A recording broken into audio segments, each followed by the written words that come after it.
هو مرتضى منصور يقدر يقول الرئيس اتصل بيا والرئيس ما اتصلش بيه؟ خناقه في قضايا، فانا في خناقه بيني وبينك، في قضايا بيني وبينك في المحكمه، فانا طلعت وقلت ان الرئيس اتصل بيا وقال لي انا معاك ضد عيني. يعني مرتضى منصور تقصد تقول انه كان اداء في ايد الدوله علشان القضاء على الالتراس طبعاً. والمعلومات؟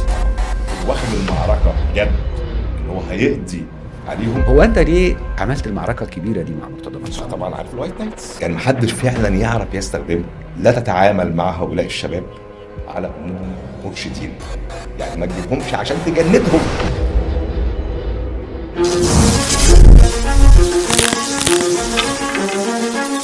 اهلا بحضراتكم واهلا بيكم في اولى حلقات برنامج خليها على الله مع ايمن عطية. احنا اول بودكاست بنعمله، فاخترنا يكون معانا ضيف من العيار الثقيل، نجم من نجوم المحاماه وحقوق الانسان، حقوقي وقانوني ومحامي وصديقي كمان. معايا مع حضراتكم الاستاذ طارق العوضي. شرفتني ونورتني يا استاذ طارق. الشرف ليا والله يا دكتور. مبسوط وانت قاعد في الديكور ده؟ والله حاجه جميله جدا. ايه رايك في الاسم؟ بس مش مجازفه ان ابقى اول حلقه يا حرام يعني. لا مش شيل مجازفه، الريسك ده لوحدك عشان يعني بص يا نكمل يا نقفل من اول وخلاص. نبدا حلقات. قول لي يا استاذ طارق، من كام يوم كده وانا متابع على الفيسبوك فلقيت ناس كتير بتهنيك بعيد ميلادك. ده العيد ميلادك كام؟ 56 56 سنه. 56. بسم الله ما شاء الله. مش باين عليا. مش باين عليك؟ لا صح. مش باين عليك، لا 56 سنه مش باين عليك 56. ما شاء الله. طيب طارق العوضي. طب ليه مش باين عليا؟ مش باين؟ ليه مش باين عليا؟ يعني ليه؟ في وصفه تقدر تقولها طبعا للناس؟ ايه طبعا ايه؟ ان انا طول عمري بختار معاركي. بتختار معاركك. كان كده استاذي الله يرحمه احمد نبيل الهلالي رحمه الله عليه. مهمه جدا. قال القوي هو من يختار معاركه. طيب هي القوة دي هي اللي مخليك مهتم بمسألة الشكل يبقى الفيس باين انه اصغر؟ الفيس ده بتاع ربنا. دي حاجه بتاعت ربنا، بس دي انا رايي انها نتيجه انك انت ما بتدخلش اي معارك. طب خلينا نمسك الخشب عشان انت الناس بتختار ما المعركه اللي تحسدكش. بتدخلها. اه ففي بتتغاضى عن حاجات كتير، بتتجاوز حاجات كتير ما جداً. بتفكرش في مشاكل معينة. بالظبط، حاجه كده مثلا حد كاتبك على السوشيال ميديا. لا ما هنخش ما تحت. بتشوفوش يعني. عندنا سجل من هذه الشتائم. بعديه ما بشوفوش اساسا. ايوه الا لو حد قوي، يعني هو قوي، هنعرف مين الاقوياء اللي اثروا على طارق العوضي. قول لي يا او استاذ هم طارق، شايفين نفسهم اقوياء. انت نشأت فين؟ وفي اسرة شكلها ايه؟ ومكونة من مين؟ وانت الابن الاولاني ولا الثاني ولا الوسطاني ولا ايه؟ انا نشأت في ان انا مواليد شبرا، مواليد الزاويه الحمراء، وكان لما انا اتولدت ما كانش في حاجه اسمها الزاويه الحمراء، ولا كان في حاجه اسمها الشرابيه، فكنا كلنا تابعين لاسم شرطه شبرا. انا مواليد 23/9/68. من اب راجل طيب جدا وغلبان جدا، موظف في وزاره الداخليه، وام ست قرويه فلاحه من قريه برجنور العرب مركز سنبلاوين. حبوا بعض، هما الاثنين واخدين بعض عن حب على فكره. وحتى ابويا الله يرحمه كان مشارك في حرب اليمن، فكان كاتب على العربيه مع السلامه يا ابو طارق، العربيه اللي كان بيركبها في الحرب، بيسوقها في الحرب هنا في اليمن. وكانوا متفقين على الاسم يعني. وامي اسمك انت قبل ما تتولد؟ قبل هم لسه مخطوبين. هم لسه مخطوبين. وكانت امي مصممه انها تتجوز في مصر، اللي هي القاهره يعني. الاقاليم بيقولوا على القاهره مصر انها لازم تتجوز. الاصل مين اصلا؟ الوالد والوالده اصلهم منين؟ من سنبلاوين ده سنبلاوين ده اهليه. الست ام كلثوم. مش شايف صوتي حلو؟ ف اتجوزوا فعلا هنا، وانا الابن الاول كبير يعني. في بعدك كام اخ؟ في بعدي ناس ماتت، وفي بعدي ناس ماتوا هم اطفال يعني. في طفل بعدي كان، بس انا ما وعاش عليه يعني. انا كان عندي 2-3 تقريبا لما هو اتولد. اللي موجودين على قيد الحياه دلوقتي اللي موجودين عندي اخت قاعده في ديار بنجم في الشرقيه، جده هي دلوقتي، جوزها ضابط شرطه على المعاش. عندي اخ تاني شغال مدرس ثانوي. وكان ليا اخت الله يرحمها توفت وهي في ثانويه عامه، كان هي مريضه بعيب خلقي في القلب، مولوده بيه رحمه الله عليها. الله يرحمها. وانا حتى لما توفت قلت انا عايز اجيب بنت واسميها سماح. طارق العوضي الاب، اسرته مكونه من مين؟ مراتي وابني احمد خريج الاكاديميه البحريه وشغال في بنك البركه. وسماح بنتي اللي متجوزه محامي زميل وشغاله في وزاره النقل. وعندي مريم وهنا اخر العنقود، يعني دول ورا بعض بينهم بعض سنه، تانية ثانوي واولى ثانوي. ليه ابنك عندي ما عندي فجوه عمريه بين اتنين كبار بين واتنين الكبار وبين صغيرين؟ الصغيرين، دي لدرجه عملتها ان انا ازاي دي؟ بعد 10 سنين، يعني انا كان عندي احمد وسماح بس، وقلت مم. خلاص يعني مش هجيب اولاد تاني. ولاد تاني، خلاص عندي ولد وبنت وخلاص. بعد 10 سنين صممت ان انا عايز اجيب ولاد، لازم يبقى عندي ولاد تاني، مش هينفع كده. ومراتي موظفه وبتشتغل وبتاع، فيعني هروح الشغل ازاي وانا حامل وخلاص، وربنا كرمنا والعيال بتكبر وكفايه كده، انا صممت بتاع. فجبنا خلفنا مريم اللي هي في ثانيه ثانوي دلوقتي، وبعد 6 شهور تقريبا من ولاده مريم اكتشفنا ان في حمل تاني، اللي هي هنا. حتى ساعتها انا سميت هنا، لان انا لما عرفت قلت ايه ده، يا دي الهنا اللي انا فيه. فرحت مسميتها فسميتها هنا. هنا. عندهم كام سنه دلوقتي؟ يوم ما اتولدت كتبت على الفيسبوك هنا طارق العوضي، فالناس قريتها ايه، هنا هنا طارق طارق العوضي، العوض. فكل قاعد يسالني انت فين انت فين. طب هم عندهم كام سنه دلوقتي؟ هنا هنا في اولى ثانوي. هنا ما انا في شاء اولى الله. ثانوي ومريم في ثانيه ثانوي. طب ليه ما فيش حد من اولادك مارس مهنه المحاماه او انت دخلت كليه حقوق؟ انا كان نفسي احمد الكبير يدخل حقوق، اه. ودخل حقوق فعلا، حقوق انجليش، لكن هو دخل بناء على رغبتي. انا كان في حقوق انجليش جامعه عين شمس، ولم يوفق فيها اول سنه ولا تاني سنه، فعرفت ان انا لا كده، انا اخطات في القرار مم. دوت، وان انا اخليه يدخل حاجه مش هو مش حاببها. فدخل بعديها حول على الاكاديميه البحريه وكمل حياته، ونجح في الاكاديميه ونجح في شغله، يعني نقل بين كذا بنك بشكل كويس يعني. انت مش زعلان على ده؟ مش حاسس انك انت بعد رحله العمر دي وانك انت عملت اسم في مجال المحاماه كنت تحب ان ده لا، ينتقل هم اللي لابنك؟ زعلانين دلوقتي. اه. يعني هم اللي زعلانين، يعني هم بيقولوا اه. يا ريتنا كنا من، حتى سماح اللي هي متجوزه دي وشغاله في وزاره النقل، قالت لي بابا انا يعني كانت ناويه السنه دي تدخل حقوق، انها تقدم حقوق عشان خاطر يعني تاخد هي المكتب. فال قلت لها لا، يعني انا رايي ان التوسع الراسي افضل من التوسع الافقي، يعني انا اخد ماجستير ودكتوراه في نفس في المجال. اه. مجالي اللي انا شغال فيه افضل بكتير جدا، وهيفيدني، وبختصر وقت وبنقل خطوات لقدام. فنصحتها انها تاخد ماجستير افضل من انها تاخد حقوق. عندي اخر العنقود هنا، دي مركزه وعارفه عندنا فرصتين، عندنا هنا هي لا وعندنا مريم، لا مريم مريم مش مركزه في المساله مريم دي. دي اصلها بتاكل بالشوكه والسكينه، عارف، مش زينا كده، لا. بنت ناس يعني. اه يعني بتاكل بايديها، لازم مش عارف ايه، والشعر، وفي رملايه جت على طرف بس ضفري انا فاكرك من حدائق القبه. لكن هنا لا، انا اصلا ما انا بعد كده بقى نقلت حدائق. اه. ما انا بعد كده نقلت بقى، وحياتي بقى كلها حدائق. حدائق القبه. يعني بعد كده، وده كان مرتبط بالسياسه، يعني له علاقه بالسياسه، بان حماية الله يرحمه كان قياده عماليه، ومن اللي اتحبسوا في حبسه الواحات بتاعت عبد الجواد عبد الناصر، ثم كان بياخد الانتخابات مجلس الشعب، وبعد كده الى ان نجح وقعد 5 دورات متتاليه نائب التجمع في حدائق القبه يعني. فانا ارتبطت بقيت حياتي بعد كده بقى بحدائق حدائق القبه القبه. بشكل اه. فاصبح يعني الميلاد حاجه، والوجودي ومرحله شبابي لكن انت بتحن بقى لحدائق القبه، انت دلوقتي نقلت طبعا انا اكيد. كل يوم في حدائق القبه، بتروح حدائق كل القبه؟ يوم. اه. وشلتنا هي نفس اصحابنا اللي بنقعد مع بعض يعني يوميا في حدائق القبه. انا سايب حدائق القبه من سنتين، يعني مش من كتير. اه، ما بقالكش فتره طويله. كسكن، انا سايب حدائق القبه من وانا سنتين. عارف على فكره مين اللي خلاك نقلت، اللي ضغط عليك واثر عليك، انت والله. كنتش عايز تنقل. لا. ربنا يمسيه بالخير. لا بس هو بصراحه ربنا يبارك له. عايز اقول لك، دي تاني نصيحه في حياتي ايجابيه منه. من الشخص اللي احنا هنتكلم عنه. هنتكلم عنه يعني اكيد، دي بس مش تاني، هنقول عليه دلوقتي. يعني انا يعني شوف، احنا اصحاب، هنتكلم عنه. كنا مع بعض في الجامعه، وكنا مع بعض في زنزانه واحده في السجن وزعبل. لكن هو فعلا، هو بطبيعته حد بيحب الناس اللي حواليه تبقى كويسه. فدي آه. تاني مره يعني يصمم على حاجه. عايز اقول لك ان هو اللي صمم يعني، واقنع الولاد عندي في البيت لازم تنقلوا، ولازم تعالوا افرجكم، وخدنا اه، ما فرجنا. انا عارف، انا عارف الحته كلها. واتورطت بقى في ان خلاص كله بيقول لازم تاخد المكان، فخدنا المكان. فيعني سبحان الله بعد كده الدنيا اتغيرت خالص. طيب، ده الاب، احنا قلنا اتكلمنا عن الابن واتكلمنا عن الاب. هل يا ترى طارق العوضي اصبح جدا؟ اتمنى، نفسي لسه ما وصلش في حاجه ان شاء الله يحصل يعني يا قريب رب ان شاء الله. يعني عندنا امل كبير ان الولاد يتجدعوا شويه كده وتبقى جد وربنا يكرمنا ان شاء الله. ان شاء الله. طارق بس انا لما العوضي ابقى جد هبقى طارق برضه، يعني انا يعني اختي وولادها مخلفين. ما انت جد كده. فانا جد. لا بس لما بيقولوا لي يا طارق، اه لو حد غلط مره وقال لي يا مش جدي، عايز تكبر يعني، انت لكن هي عندك طارق، احساس، طارق فقط. انت عندك احساس بس بانك مش عايز تكبر، بالظبط، ولا انت انا رافض فكره العجز، السن الكبير؟ فكره ان انا ابقى اقول انا عجزت خلاص. لا، انا مش مم. هعجز.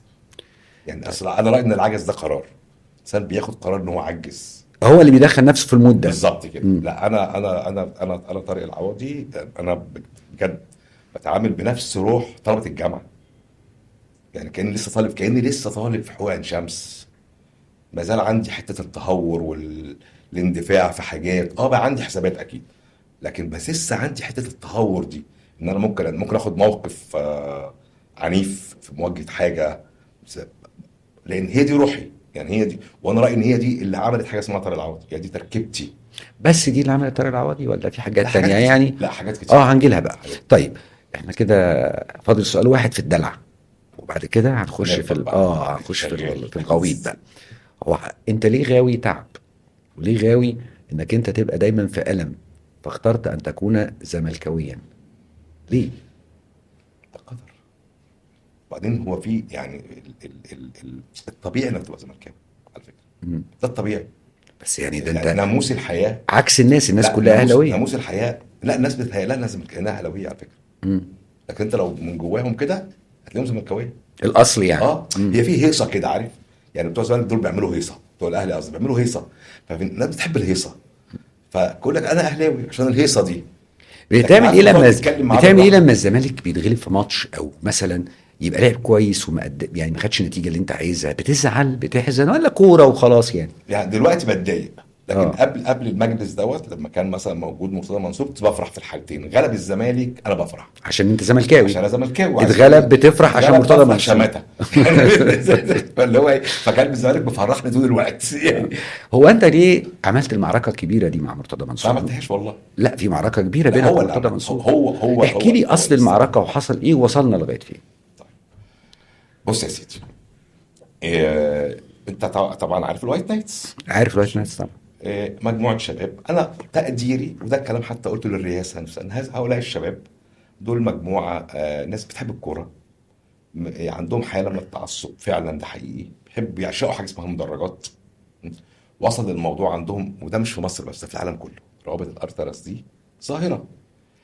وان كان حصل مره ان هم كانوا عملوا دخله كويسه كده، فالرئيس حتى في احد الخطابات اشاد بيهم وقال يعني دي تشتغلوا معانا في كل البطولات اللي مصر بتنظمها، تبقوا موجودين وانا ساعتها سمنت ده وقلت ده كلام جميل يا جماعه، الرئيس بنفسه بيقول اهو. فيلا استغلوا الولاد دي في ان هم فعلا يبقوا موجودين ويبقوا بيساهموا بشكل ايجابي في المجتمع وفي النظره المستقبليه وفي تقديم صوره كويسه عن مصر، خصوصا ان هم منتشرين وعندهم علاقات في العالم كله. إيه، كان في كده حمله ممنهجه للقضاء على روابط ونجحت هذه الحمله للاسف. يعني الالتراس كله دلوقتي مش موجود سواء اهلي ولا زمالك، ودي للاسف انا يعني شايف ان الدوله مين اللي مهمه. عمل الحمله؟ مين اطرافها؟ جزء في الدوله، جزء من الدوله، وتم استخدام عناصر كتير كان من اهمهم مرتضى منصور. يعني مرتضى منصور تقصد تقول انه كان اداه في ايد الدوله علشان القضاء على الالتراس طبعا والوايت نايتس؟ طبعا طبعا طبعا كان اداء. فاللي حصل ان فوجئت بان حمله بيقوم بيها ضد الولاد، وهناك من يساعده داخل الدوله. احمد شوبير برضو كان بيعمل زي ما مرتضى بيعمل. بقى بس مرتضى كان راس الحربه. اه احمد شوبير كان بيخدم على مرتضى وكان بيجامل مرتضى. يعني ومجدي عبد الغني كان، لا ومجدي عبد الغني كان بيعمل ده برضه، ومدحت شلبي اعتقد برضه كان بيعمل دوت. يعني في كذا حد، بس لكن اللي كان راس متصدر الحربه كان مرتضى منصور. متصدر المشهد واخد المعركه بجد، ان هو هيقضي عليهم. اصل يا اما بتوعه يا اما هو الاول حاول معاهم.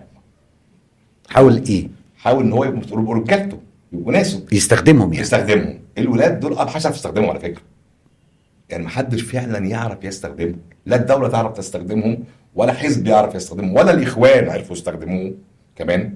واعتقد كان ليهم مواقف في مواجهه الاخوان ومواقف معروفه، ولا مبارك عرف يستخدمه ولا حد يعرف يستخدمه. ليه؟ لانك انت لازم تبقى مدرك تتعامل مع مين. دول شباب كلهم تحت ال20، القصه بالنسبه لهم ايه؟ كوره، ايه؟ مدرج. بس هم بيحبوا يعملوا دوت، عندهم قدره على تنظيم نفسهم. العيال دول لا درسوا تنظيم يعني ايه، ولا عمل سري يعني ايه، ولا تخطيط يعني ايه، ولا فكره بس هم منظمين لما بيطلعوا في مدرجات جدا في تنظيم. جدا جدا. ده بقى انا، ما هو المفاجاه في ده في ايه؟ ان ده تعلم ذاتي، دي رغبه في اظهار اجمل ما لدينا. احنا حلوين قوي، شوف احنا جمال ازاي، انت ممكن صفات ما تعجبكش بالتاكيد، لكن في النهايه اجمالا كده هذا المشهد هو مشهد حلو، يعني مشهد جميل. في النص بقى في شويه تفاصيل، لا احنا بنقيم المشهد بشكل كامل. الالتراس اجمالا ظاهره ايجابيه. الالتراس طب اصل هم بيشتموا في الشرطه. الالتراس في ايام مبارك عندهم كم مرارات مع الداخليه بتبرر هذه الكراهيه، وكان مطلوب من الداخليه في ايام مبارك تتعامل بشكل مختلف تماما. لكن يجي قبل اي ماتش تبص تلاقي كل القيادات بتقبض عليها. راحوا لطارق العوضي يقبضوا عليه، ما لقوش، ياخد ابوه وامه. فالولاد بقى ده فيما قبل الثوره. فيما قبل يناير. فبالتالي الولاد بقى عندهم هذه المراره اللي فضلت جواهم، فيخشوا المدرج يشتموا الداخليه. فانا هقول لك على حاجه، في الالتراس فاكر الوايت نايتس عمل الذكرى الاولى لمذبحه الدفاع الجوي فين؟ في حديقه الفسطاط. اشمعنى؟ ما هو ده المكان الوحيد اللي صدر بيه قرار اللي هو مستثنى من الحصول على ترخيص بالتظاهر. ماشي. انا هقول يعني ده يعني قد يكون سر كمان. قبل القصه دي شيء، انا طبعا زي ما بقول كنت محاميهم. ف يعني احد الاجهزه في الدوله تواصلوا معايا في ان احنا عايزين نقعد مع الشباب دول ونتكلم معاهم وبتاع بعد تصريح الرئيس. طلعت علقت على تصريح الرئيس لما اثنى عليهم. فالرئيس اتكلم، فبدات الاجهزه تتعامل بمنطق مختلف. فقلت له والله يا فندم دي بادره خير كويسه، بس لو سمحت لا تتعامل مع هؤلاء الشباب على انهم مرشدين، يعني ما تجيبهمش عشان تجندهم. هاتوا نقعد معاهم، اتكلم معاهم وشوف عندهم مشاكل نحلها، بيعملوا حاجه فنتفق تتعمل ازاي وتخرج بشكل حلو ازاي، وانتوا كدوله استفيدوا من ده من غير ما يبقى فيه. وقعدوا وقلت له بس الاول انا هتواصل مع الشباب الاول واشوف برضو رايهم ايه. فتواصلت معاهم، فانت ايه رايك؟ فقلت لهم والله انتوا في النهايه مواطنين مصريين ودي الدوله المصريه، لا مفيش عيب انكم انتوا تقعدوا مع الدوله بتاعتكم وتقعدوا وتقولوا رايكم بصراحه، وقولوا لهم ليه احنا متضايقين من كذا وكذا وكذا واحنا عايزين كذا وكذا وكذا، واقعدوا وتفاوضوا. فطلبوا طلب واحد بس، قالوا خلاص انت ما انت رايك كده هنقعد، بس مش هنقعد في مقر امن، فهنقعد في اي مكان، في كافي شوب بره بتاعه. فقلت لهم ووافقوا بصراحه، يعني الجهات وافقت، الجهه وافقت، يبقى كان عندهم رغبه في القعده بالظبط طالما وافقوا. وقعدوا اكتر من لقاء، وتم عمل الاحتفاليه اللي تمت في الفسطاط دي، واعتقد ممكن نلاقي لها حاجات على طب هو على النت. وانا واقف انا كنت موجود بقى في اليوم ده. اولا هم سابوهم هم اللي يفتشوا بعض، يعني الامن طبعا موجود وبكميات كبيره، يعني باعداد كبيره جدا الامن موجود، بس الامن واقف بيتفرج. الولاد بقى نظموا الدخول، التفتيش. ما هو في مثلا معلش ايمن انا هفتشك، ما فتش بقى، فتش بقى ماشي. لكن لو جه الامن بتاع المكتب عندي ممكن اتضايق. طيب رجعني، هل ده الوايت نايت او الالتراس هو السبب الخلاف الحقيقي مع مرتضى منصور ام هناك سبب اخر؟ لا هو ده السبب. تطور ليه بقى الموضوع؟ انا شفت بقى شتائم وتراشق بعد. فانا لما حصل طبعا عايز اقول موضوع الفسطاط والبتاع ده كان نهايه المعركه، كانت خلصت المعركه خلاص. بدايتها بقى ان انا فوجئت ب مرتضى منصور طالع في التلفزيون فبيقول الرئيس اتصل بيا وقال لي انا معاك والاولاد دول لازم نقضي عليهم مش عارف. فالخطاب ده كان بالنسبه لي مرعب، انا ما كنتش لسه بقى ليا وجود في الموضوع خلاص.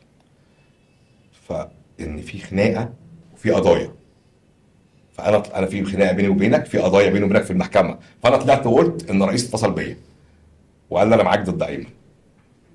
طب هو مرتضى منصور يقدر يقول الرئيس اتصل بيا والرئيس ما اتصلش بيه؟ الرئيس اتصل بيه بعد محاوله لما اتضرب عليه نار قدام النادي بالفرده اللي بتاع الخرطوشه اللي ما عملتش حاجه دي خالص دي. فهو يبدو ان الرئيس او الرئاسه اتصلت بيه، او الرئيس نفسه حتى كلمه ايه المشكله، بس ما يقولوش انا معاك ضدهم، مستحيل. يعني انا يعني اعرف الرئيس عبد الفتاح السيسي بيفكر ازاي، وما يورطش نفسه في الجمل دي ابدا، اصل في خصومه في المحكمه. فانا ساعتها بقى اجتمعت انا ومجموعه من زمايلنا، كان فيهم وليد الخطيب وهيثم عمر حافظ ومجموعه تانية من الزملاء المحامين، وعملنا لجنه الدفاع عن الوايت نايتس. ونزلنا بيان. كان محور البيان ايه؟ ان احنا بنطالب الرئاسه انها توضح موقفها من هذه التصريحات اللي قالها اللي مرتضى قالها منصور. ان يا جماعه في قضيه، في بلاغات في النيابه بتحققها. طب بشكل عام وسؤال خبيث، مرتضى منصور كل اللي بيقوله حقيقي ام احيانا يكون فيه بعض الامور زياده شويه انت تعرفه عن قرب؟ كل اللي بيقوله غير حقيقي عن كل الناس على فكره، عن كل الناس بجد. على فكره بص، احنا مشكلتنا خلصت، لكن انا عايز يبدو ان هتبقى في مشكله تانية. لا عادي، لا اهلا وسهلا بيه يعني. يعني اللي فات حماده واللي جاي حماده. وقلت له قبل كده يعني بره برضه في احد الحلقات، قال كده بس ما قالش اسمي. ف فقلت له لا، اللي فات حماده واللي جاي حماده تاني خالص. بس هو على فكره ما تعرفه عن قرب هو طيب جدا. ما انا عارف والله. شخصيه طيبه جدا انا عارف يعني. والله. هو عنده مشكله مع البتاع دي، المايك. الميكروفون. يعني الشاشه والميكروفون دول بالنسبه له لا بيتحول فيهم. كنا بنقول ايه؟ كنا بنقول اصل الخلاف مع مرتضى منصور، وعملتوا بيان انت ووليد الخطيب ومجموعه تانية من الزملاء طالبتوا الرئاسه فيه. حقيقي ولا مش حقيقي؟ هو كلامه حقيقي ولا مش حقيقي؟ ده كان سؤال عارض كده في النص. لا ده مهم جدا. او باخد تصريح للترند يعني. هو بيعمل ايه؟ هو بياخد حاجه حقيقيه، اي واقعه عاديه مثلا، يبني عليها بقى كم من الاكاذيب ويطلع لك خد اهو. فانا بسافر قطر، انا بسافر قطر على فكره، وانا عضو لجنه العفو الرئاسي، انا بسافر قطر. تمام. وعندي شغل في قطر من 2008، يعني ايام مبارك بسافر قطر. فانت بتسافر قطر فهو يحط لك بقى جنب قطر دي حاجات تانية. وعلى فكره يعني الدوله دي عارفه كويس جدا بروح قطر اعمل ايه واشتغل فين بالتاكيد يعني. بالتاكيد. وانا يعني قطر تحديدا من الدول اللي يعني اكيد الاجهزه عينها على المصريين اللي موجودين هناك. انت بتتكلم في حاجه لها علاقه بالامن القومي، ودوله كان في بيننا وبينها في مرحله ازمات كبيره وصلت لحد المقاطعه وبتاع، وما زال لسه الدنيا ما رجعتش زي الاول. فبالتالي انت وانت مسافر انت عارف كويس جدا انك انت في سبوت عليك، خصوصا انت شخصيه عامه ومعروف وليك اراء في السياسه. فهو ياخد الواقعه دي اللي هي الحقيقيه ان انت بتسافر قطر، يبني عليها حكايات بقى. فالناس شافتك سافرت قطر فتصدق كل الحكايات. بس اهو شفته اهو. مثلا هقول لك على حاجه. مره كان بيتكلم، انا بقى في التوقيت ده كنت مخلي الناس الرجاله عندي يقعدوا يتابعوا كل اللي بيقولوا، لان كل حاجه بقضيه. يعني كل ما يعمل حاجه يقوم لاطش فيا اقوم عامل له قضيه. فبقى عنده كم كبير من القضايا. لا راح قال ان وسامي عاشور واخد واحده في لجنه الدستور من النقابه ومش عارف ايه، ودي متهمه في قضيه سرقه بالاكراه.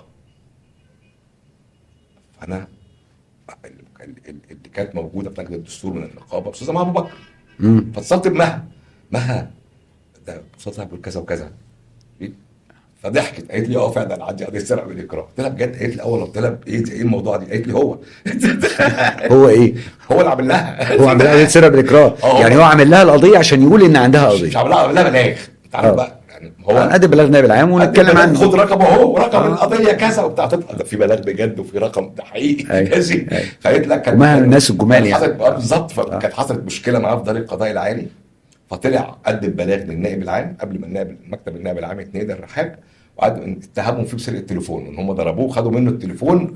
فعملها له بسرعه بالاكراه طبعا. ولا النيابه بعتت ولا بس هي بالنسبه له متهمه ببلاغ يعني متهمه بسرقه بالاكراه. هو ده الموضوع. هو طول الوقت شغال على الحاجات دي.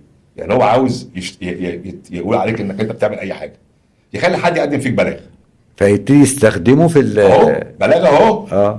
اهو ده اهو يا بيه، اهو يا بيه رقم البلاغ اهو يا بيه.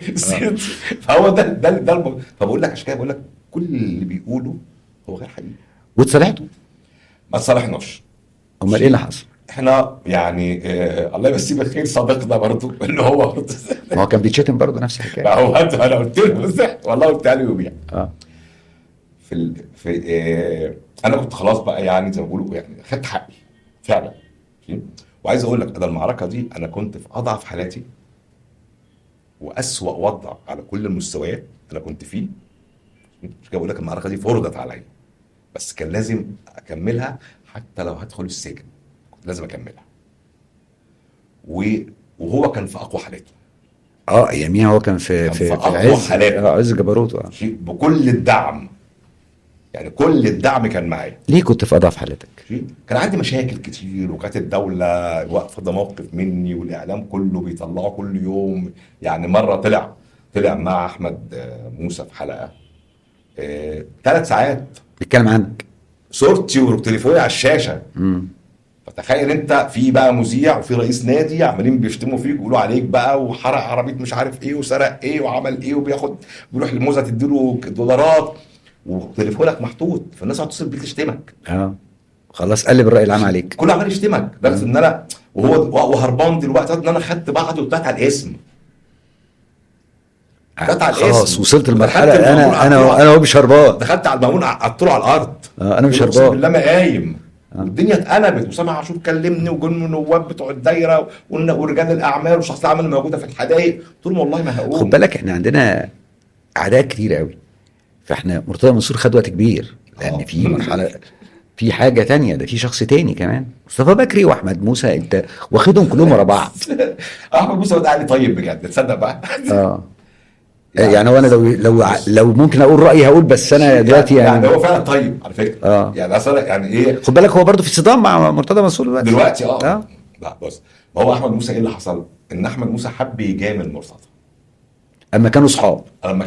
بقول لك طلعوا بعد 3 ساعات. فانا رحت واخد الحلقه وعملت بيها بلاغ، قضيه جرح مباشر، احمد موسى جرح مباشر، وكل عمال تاجل، وانا محبط بقى ومتضايق. في اخر جلسه صممت اني اترافع. اسال منى درويش مثلا محاميه في الجلسه دي يوم المرافعه دي، انا المحامين وانا بترافع انا طبطبوا عليا من انا بترافع عن نفسي. فانا بقول له انا يعني انا جئت الى هذه المحكمه كي انقي ثوبي الابيض مما علق به من دنس. انا جاي ادافع عن نفسي. مش جاي ارفع قضيه، انا جاي ادافع عن نفسي. الكلام اتقال عليا، ده اتقال في الحلقه كذا كذا كذا كذا كذا، وانا كذا وانا كذا، ودي كذا ودي كذا ودي. انا يعني الموضوع كان يعني عارف حمله، ده مش يعني كل الجرايد بتكتب، كل القنوات بتشتم، ماشي، ويقود هذه الحمله مرتضى منصور. وبعدين ايه يعني مثلا موضوع العربيه، سرق عربيه المأمور وحرقها والهبل ده. ودي النيابه حققت فيها، وعايز اقول لك النيابه هوريك، هبقى اجيب لك الامر بقلاوك. دي كانت ايام ثوره 25 يناير. 25 يناير. هجيب لك الامر بقلاوك. النيابه كاتبه كلام، عارف كلام زمان. هنيجي بقى ال 25 يناير ده لينا حوار كبير فيها.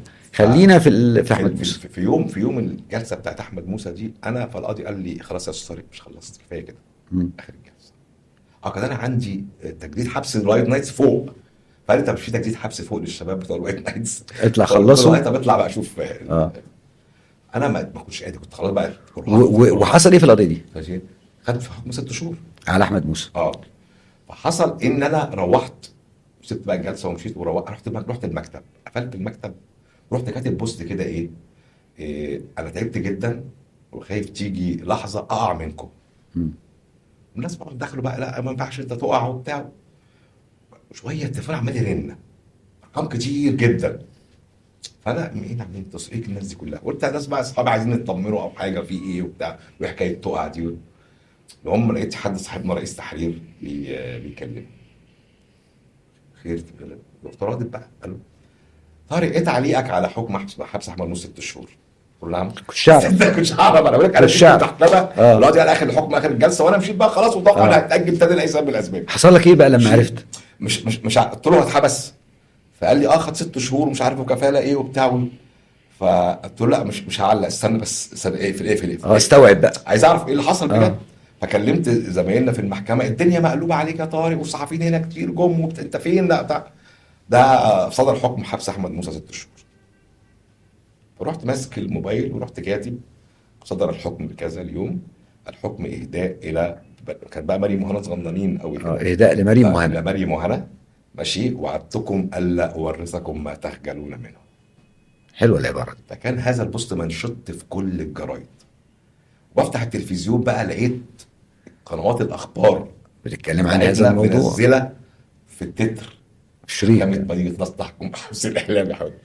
محكمه مدينه نصر كانت عمل طبعا استئناف وبتاع. جينا في اول جلسه في الاستئناف، كان الله يرحمه الاستاذ فريد الديب، هو محامي، كان هو اللي حاضر في اول درجه، بس ما كانش بيحضر بنفسه، كان بيبعت حد المكتب. في الاستئناف هو حضر، فاول جلسه كان الدايره منتدبه، اتأجلت. فالقاضي قال هنأجل ليه عشان الدايره الرئيس في اجازه بس هو اللي هيجي ينظر القضيه. واحنا خارجين الله يرحمه فريد بيه بصراحه نده عليا، يا طارق بيه، يا فريد بيه ازي حضرتك؟ كان حصل واحنا على المنصه السكرتير بيقول للاستاذ فريد الله يرحمه الدمغه، دمغه يا استاذ سيب. فقلت له اهدى انت بتتكلم فريد ديب. يعني انت بتتكلم فريد ديب. يعني في ده برضه معلش يعني فريد ديب. يعني بغض النظر عن المواقف السياسيه، لكن لا في عالم المحاماه لا طبعا، يعني هو الاستاذ فريد الديب طب يعني في تختلف معاه سياسيا زي ما انت عايز، لا في المحاماه لا، لكن في المحاماه لا، ما حدش يفتح بقه يا جماعه بجد. فرد عليا قال لي بص انت ليك حق، وهو غلط وهو اتورط للاسف، الشخص التاني ده هو اللي ورطه، وشوف ايه اللي يرضيك. قلت له فريد بيه يعني انا تلميذك واخوك الصغير، شوف حضرتك انا اتشتمت على الملأ بكلام كذب، طلبت الاعتذار. قلت له شوف انت ايه الصح اللي تعمله.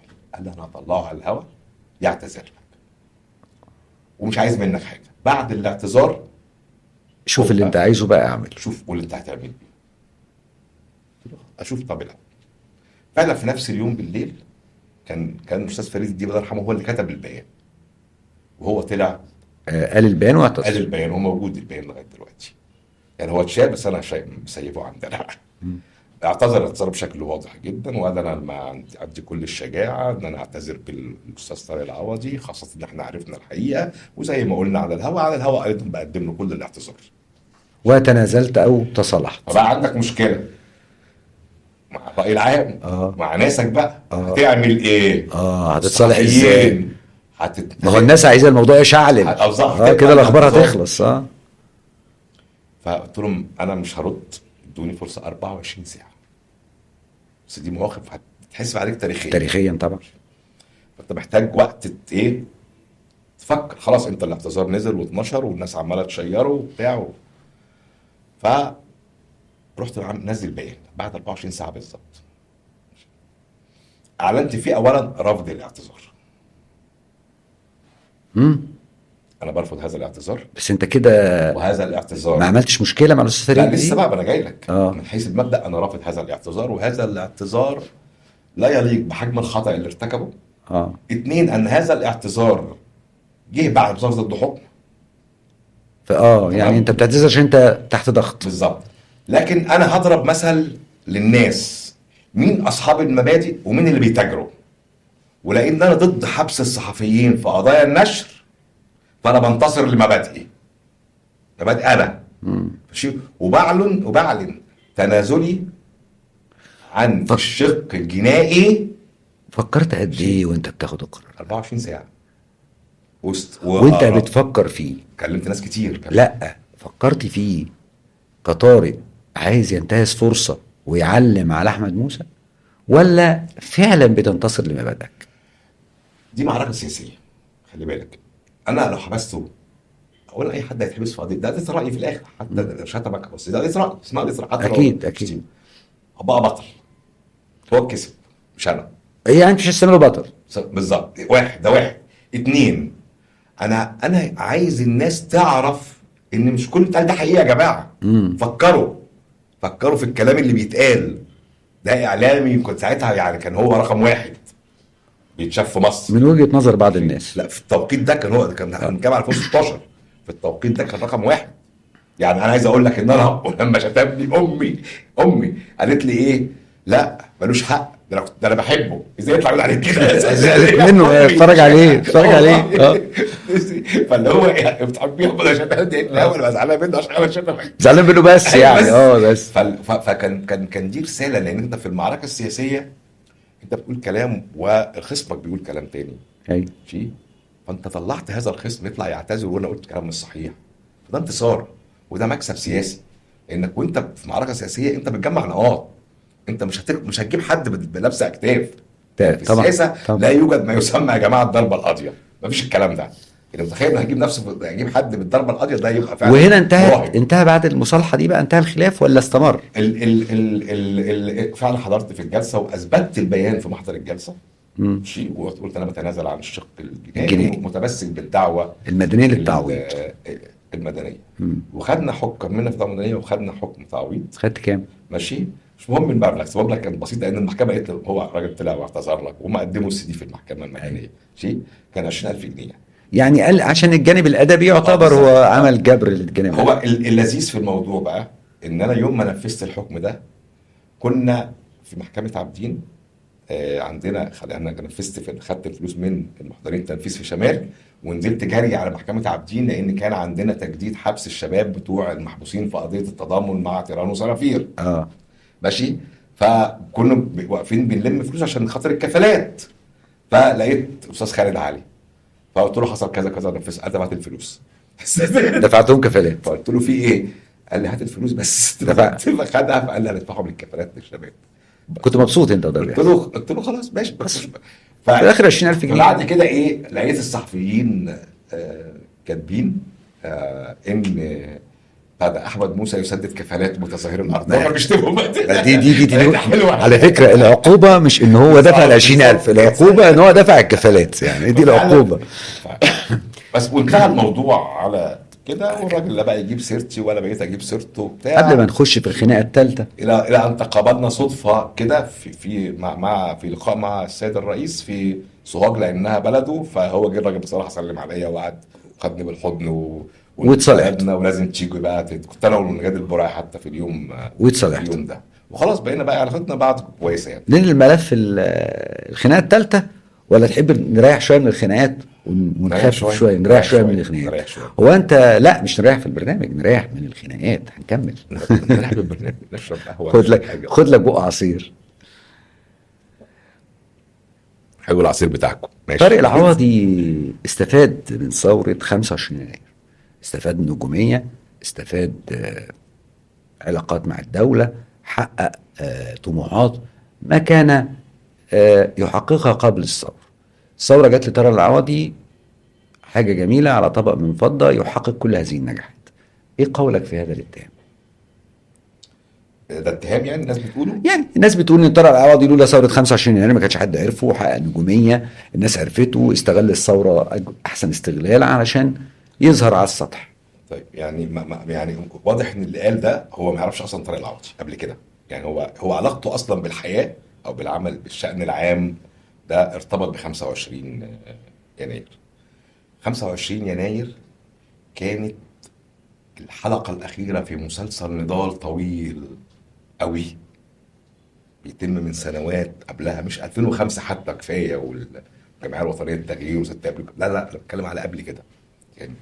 فطارق العوضي ده أول مرة يدخل فيها السجن كان عنده 18 سنة.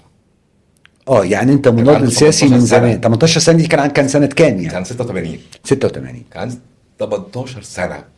ولا كنت اعرف يعني ايه سجن، ولا يعني ايه سياسه، ولا يعني اي حاجه خالص في الدنيا. فجاه كده انا تعاطفت في قضيه سليمان خاطر الجندي المصري، وكنت يعني انا برضو الجيل اللي اتربى على صاحبنا برضو اتحبس اياميها، صاحبنا المشترك اللي بنتكلم عنه. 89 معايا. ما اتحبس برضو في سليمان خاطر. اتحبس في سليمان خاطر صح. كنا في الجامعه سوا. انا كنت انا وهو في الجامعه ساعتها واتحبس فيها. كنت انا فاكر المنظر اللي غدته هم شايلينه فوق وعامل فيها زعيم، وبعدين خدوه من فوق ركبوه العربيه مع الناس وانا قاعد اتفرج عليه. انا اتخذت الراجل اللي شايلني. هو حركه رفيع جدا اللي شايلني وانا بهتف. طلع عميل شرطه. هو جاي بيا على العربيه، شالك وخدك على العربيه. وما يعرفش ان بص، ما هو انت مشهور، مفيش حد في الدنيا دي مش مشهور. بس مشهور فين؟ هو في وسط محيطه اللي هو مهتم بيه. ايوه. فانا طارق العوضي ده قبل ثوره 25 يناير مشهور جدا في حدائق القبه مثلا. انت ومحمد عثمان كمان، هو ده صديقنا بقى المشترك. يعني من في العمل السياسي وحزب العمل، بتشتغل سياسه وبتشتغل انتخابات يعني في حزب العمل كمان. قعدت فتره طويله. ومعاه نائب بينجح 5 دورات وهو نائب معارض، مش اللي هو النائب محمد عبد العزيز شعبان اللي هو حماك. ايوه. بينجح 5 دورات متتاليه. فانا كنت حد مشهور جدا في الحدائق. في نقابه المحامين كنت من اهم واشهر الناس اللي موجوده في نقابه المحامين. في وسط القوى السياسيه والاحزاب كنت من اهم واشهر الناس. يعني عايز تقول ان في اعلاميا، جامعه عين شمس، في جامعه عين شمس في الفتره من يعني اعلاميا بس انت ظهرت بعد لا بطلع 2011؟ في برامج. بس هو يا جماعه كان في ايه ساعتها؟ هو كان في برامج ايه؟ وكان في سوشيال ميديا؟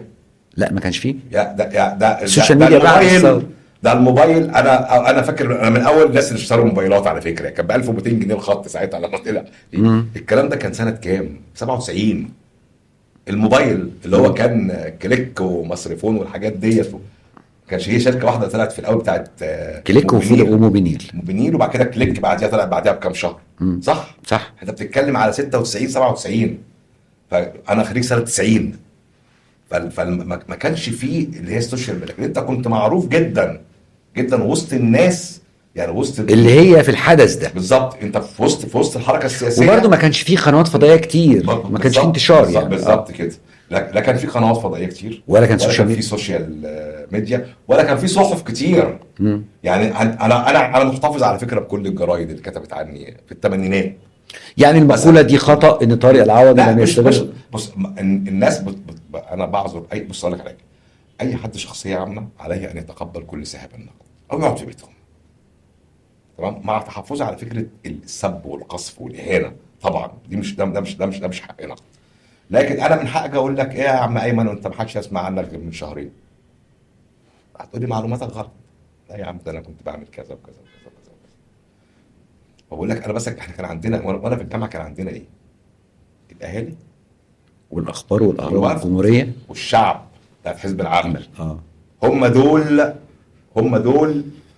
اللي كانوا موجودين. الثلاث جرايد اللي ممكن يكتبوا عنك بس مش حد ثاني غيرهم بيكتب. الجرايد الرسميه مش هتكتب. سنه 94 في احداث عبد الحارس مدني، ماشي، انا عندي الجرايد دي موجوده عندي، الاخبار والاهرام الجمهوريه، وانت منشط في الصفحه الاولى النيابه تامر بضبط المحامي طارق العوضي في 94 سنه 1904. كنت حتى محامي صغير كمان، كنت لسه محامي صغير ابتدائي، بقى لي سنتين ابتدائي، انا خريج 90.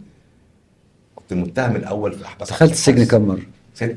6 مرات؟ 6 مرات. كل مره اطول مده قعدت فيها دي في السجن؟ اطول مده كانت حرب الخليج لما العراق دخل. قعدت كام سنه؟ قعدت كام شهر؟ كان معانا فيها حمدين صباحي، كانت مجموعه كبيره جدا. قعدت قد ايه؟ 3 شهور. 3 شهور كنت هو بصراحه قضيتهم يعني فيه. عايز اقول لك يعني ان مبارك كان بيدلعني يعني قضيتهم فيه في الحقيقه. بتاع اخر مره ال3 شهور دي كانت في ابو زعبل. اول ليله طارق العوضي رجله وطئت سجن. عايزك تحكي لي اللي كان بيدور في دماغك وانت نازل من عربيه الترحيلات. كان في حفله ولا مفيش؟ انا هقول لك بقى. احكي لي بقى. الموضوع كبير. عايز اول ليله بقى. الموضوع كبير. سنه كام الاول عشان نبقى بنوثق؟ اول ادخل سجن. حصل ايه بقى؟ كانت احداث الانتفاضه الفلسطينيه الاولى. كان ساعتها اتقبض على كل القيادات الطلابيه، وكان ساعتها كان علاء عامر ومحمد عثمان هربوا لان كان مطلوب القبض عليهم. فمفيش حد موجود. خدوك انت؟ لا ما خدونيش. انا بقى اللي موجود بشارك كل يوم، تمام، والناس بتشوفني بس ايه، مش قياده، مش باللي بيتشالوا ولا اللي بينظموا ولا بتاع. وكل القيامه موجود عليهم يا اما هربانين. فانا جيت وقفت، كنا بنبدا المظاهره من قدام كافيتيريا حقوق جامعه عندنا كان في كافيتيريا كده في جوه الكليه نفسها. ايوه اللي هي من غير كراسي. ايوه اللي هي وقوفا دي بالظبط. وكان قدامها كده حته كده عاليه كده بمر، وكده في حته سور عالي كده على السلم معروف. فانا حد جه قال ايه ده قبضوا. كان علاء ساعتها نائب رئيس، كان رئيس اتحاد طلبه حقوق الشمس، وكان نائب رئيس اتحاد طلاب الجامعه علاء عامر. فحد جه قال ده علاء عامر. احنا بقى عارف شباب والعقل الجامعي ده اي كلام بيتقال فيه بيأثر، ما تديش نفسك فرصه تفكر. ده علاء عامر اتقبض عليه وانا شايفه طول الليل معلقينه في المروحه والمروحه عماله تلف بيه. سخنت انت بقى. فانا يعني ازاي بقى المروحه ويلف ده يموت يعني ده يعني حتى المروحه هتشيل على مش مهم، بس انت ما تفكرش في كل التفاصيل ولا بتاع. فوقفت بقى قعدت اتكلم وبتاع مع الناس، ولازم يبقى موجودين، ولازم ولادنا اصحابنا يخرجوا من السجن وبتاع. فجاه رحت هتفت الهتافات اللي هم بيقولوها، اللي هم كنت بسمعها يعني منهم هم من في المظاهره. ماشي، انا مش عارف عني حاجه، مش عارف مين ده. واحد اسمه طارق، بس طارق ايه ما حدش يعرف. مش عارف في كليه ايه، ما حدش يعرف سنه كام، ما حدش يعرف. وقفت بقيت نفسي بالف هتافات، يعني بين الهتاف والهتاف انا بالف هتاف. يعني حاجه ما كنتش اعرفها، اترصدت. فحتى ايه، فانا ايه مش عارف ايه، حد بيقول ايه لازم يبقى عندنا وفاء لزمايلنا وما نسكتش لغايه ما يخرجوا. فانا رحت قايل ايه، فين الحب فين الوفاء يلا نخرج اخونا علاء. كتاب اهو. فالكتاب حلو ماشي. فرحت قال لي عهد عليا جاي ارده يوم ما احصل سجنك هيده. وخارجين بقى احنا ايه نهد السجن، عارف بقى اقول لك بنتكلم في 18 سنه. خدوك؟ لا ما خدونيش. ما خدوكش. انا عايز اوصل لمرحله انا 15 يوم عايز اوصل لحظه دخولك السجن. بص بقى الطبيعه البشريه اللي هي بتبدا تفكر ازاي ما يتحبسش، ما يتقبضش عليه، فمحدش يعرف بقيت اسم، محدش يعرف انا في كليتي، محدش يعرف في سنه كام. كل يوم ادخل الجامعه اعمل المظاهره، الجامعه تتضرب، قنابل مثيره للدموع وبتاع وكلام من ده، ما يلاقونيش. 15 يوم على النظام ده لغايه ما في يوم حصروا الجامعه كلها. انا كنت بخرج من ناحيه كليه علوم كده ورا، اللي هي بتطلعك على المرور، عارف المرور عند حديقه العشاق. ايوه الحته اللي بيقعدوا فيها. في قطر هناك كانت شغلانه بتقعد. فلقيتهم موقفين بقى ايه الامن بقى هناك، قوات كتير الامن هناك كل حته. فخلاص فانت الله غالب بقى كده يعني، فهتكمل واللي يحصل يحصل. فالراجل شدني، فتح الباب، اتفتح واحنا خارجين في الشارع في المظاهره، الراجل جري بيا وساب المظاهره. جري بيك انت، خدك بقى. يعني هو تطوع انه يشيلني في المظاهره عشان اكتب، فجري بيا وداخل بيا على عربيه مصفحه وراح راميني جوه الايه. كنتوا كام واحد في العربيه؟ مصفحه. انا كنت لوحدي بس. ما انا القياده بقى بلاش زعيم. هتحكي لي بقى دلوقتي عند اول ليله كانت في السجن، بس نطلع.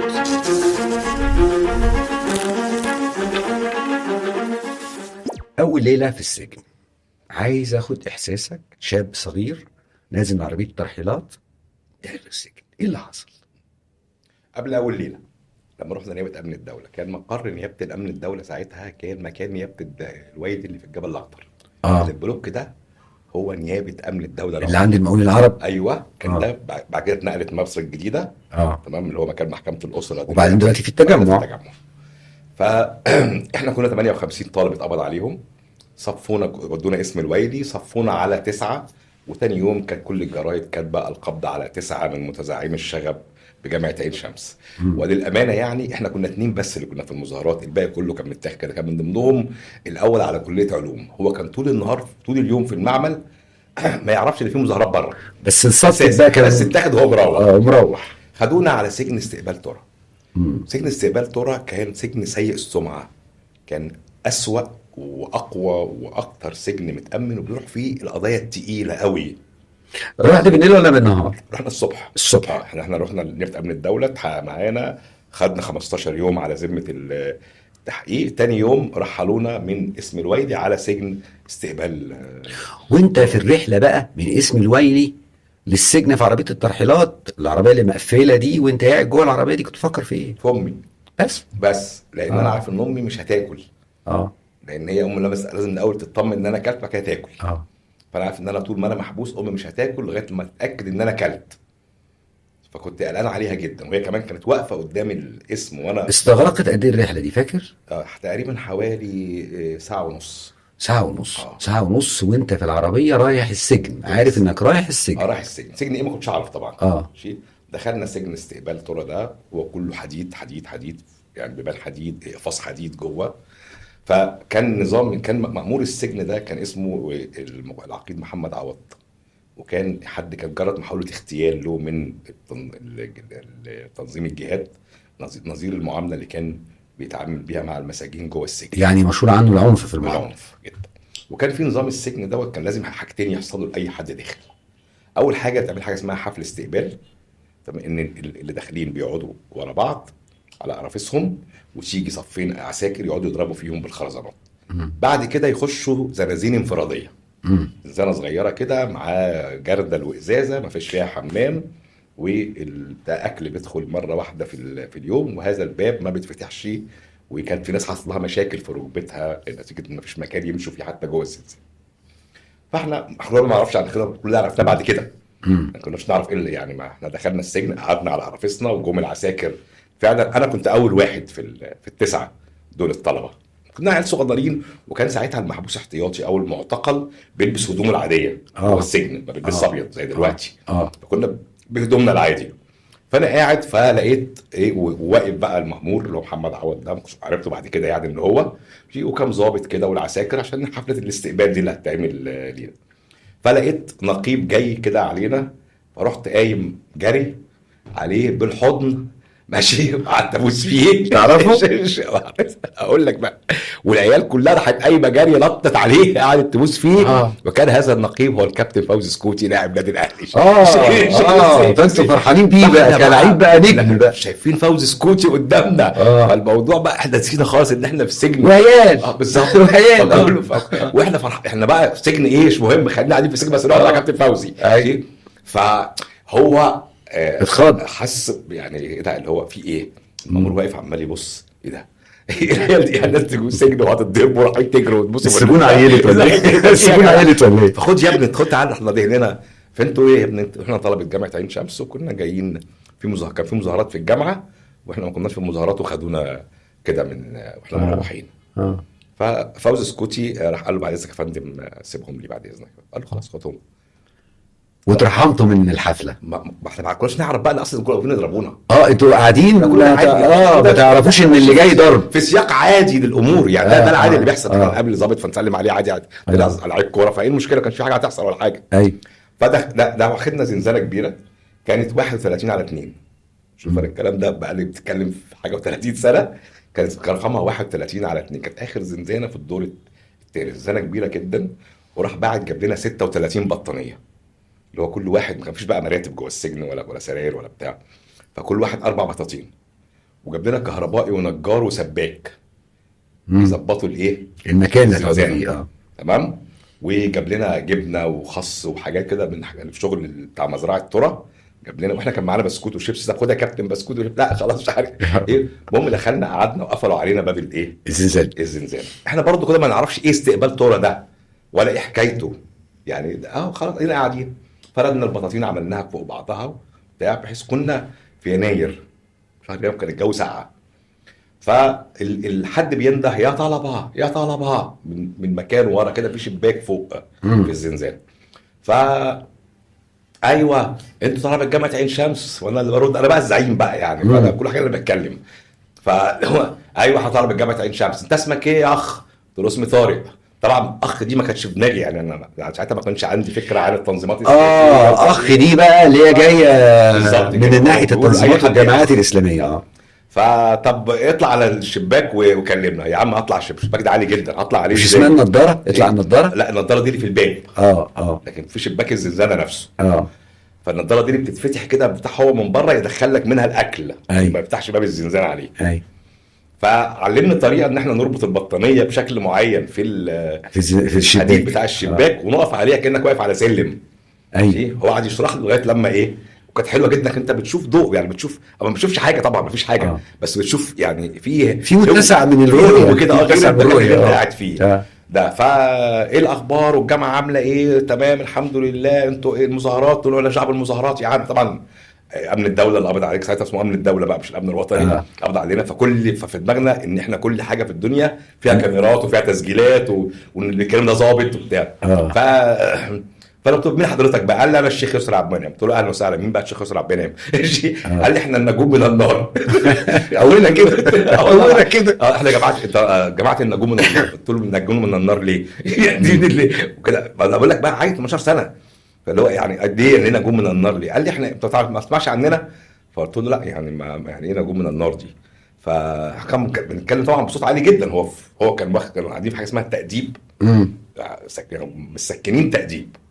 واحنا طبعا في يعتبر في بابنا تاني بس ايه في بينا زي ممر كده. قعدت كام يوم في ترى؟ قعدت 28 يوم. قابلت محمد عثمان امتى بقى؟ لا قابلت محمد عثمان لما خرجت. فقلت له مين نجم؟ قال لي احنا اللي قتلنا النبوي اسماعيل ومكرم محمد احمد وحسن ابو باشا.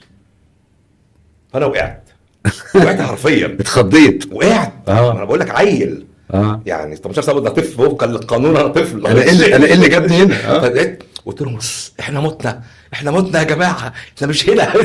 احنا ميتين. قعدوا يندهوا علينا فيه. ثم بقى لقينا حد جايب لنا اكل عسكري كده. جايب لنا اكل. حد جاب لكم بره بقى؟ لا من جوه السجن. من جوه بقى لا يعني حد كان جابه من الدار العسكري يديهولكم في الزياره.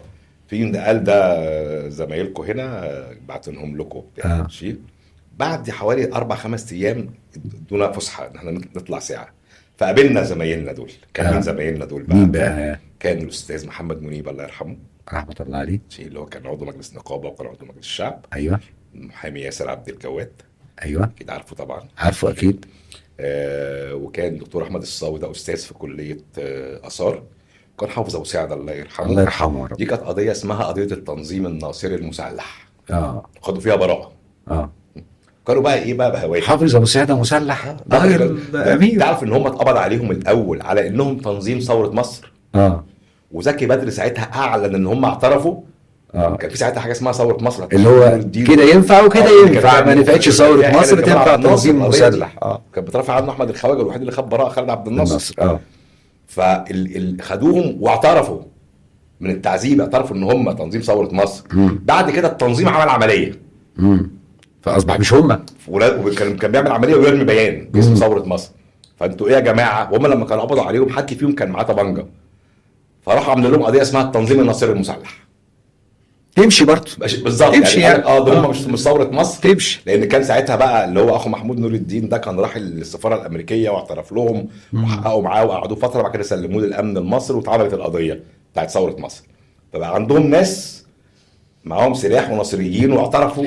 استفدت من تجربه السجن حاجه كتير، لا حاجات كتير. يعني قول لي ابرز حاجتين استفدتهم من السجن. اهم حاجتين في السجن انك انت تدفع ثمن مواقفك وانت راضي تماما عن نفسك.